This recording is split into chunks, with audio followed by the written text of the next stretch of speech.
बधाई हो। एक बड़ी मंजूरी होने जा रही है मेरे प्रिय बच्चे। अब ब्रह्मांड तुम्हारी सुनने लगा है, तुम्हारी हर चाह को समझने लगा है। तुम्हारे जीवन में बड़े बड़े संयोग होना प्रारंभ हो गए हैं। यह संदेश प्राप्त होना यानी कि तुम्हारा मैनिफेस्ट पूरा होने का संकेत है। हाँ मेरे बच्चे, तुम इसे कुदरत का करिश्मा कहो या अपनी मैनिफेस्ट करने की पावर कहो, यह तुम्हारी समझ है। किंतु तुम्हारे जीवन में अब तुम्हारी इच्छाएं पूरी होने के संकेत बढ़ते जा रहे हैं। आए दिन तुम्हें मुझ ब्रह्मांड के संकेत प्राप्त हो रहे हैं।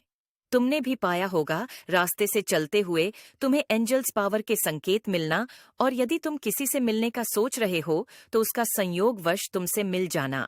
यह सब मुझ ब्रह्मांड के ऐसे संकेत हैं जो तुम्हारी आने वाली जीत के लिए मैं तुम्हें हर रोज दे रहा हूँ। मेरे बच्चे, एक बहुत बड़ी जीत तभी हासिल होती है जब तुम राह भरोसे का दायरा बढ़ता जाता है। मुझसे जुड़े तुम्हें कई दिन बीत चुके हैं। तुम्हारे भीतर की मैनिफेस्ट करने की शक्ति अब धीरे धीरे अपनी चरम सीमा पर आने लगी है। मैं ब्रह्मांड तुम्हें ऐसे ऐसे योग दिखा रहा हूँ जिससे तुम्हारा काफी समय बच रहा है।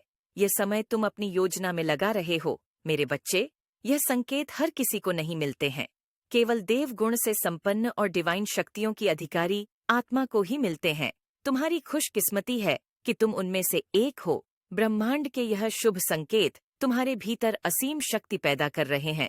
यह अपने आप में ऐसी पावर है जिससे तुम स्वयं जो चाहोगे उससे प्राप्त करने की ताकत रखते हो। यह आते संकेत बताते हैं कि तुम्हारी आकर्षण शक्ति अब परिपक्व हो चुकी है। जिस पवित्र आत्मा ने ब्रह्मांड का ध्यान अपनी ओर खींच लिया हो, उसके लिए अपनी इच्छित वस्तु को अपनी ओर खींचना कोई बड़ी बात नहीं। जितनी सब्र रखकर तुम चीजें प्राप्त करते आए हो, अब तुम उस सब्र को भूलने वाले हो, क्योंकि तुम्हारे जीवन में तुम्हें अब वह चीजें इतनी फुर्ती के साथ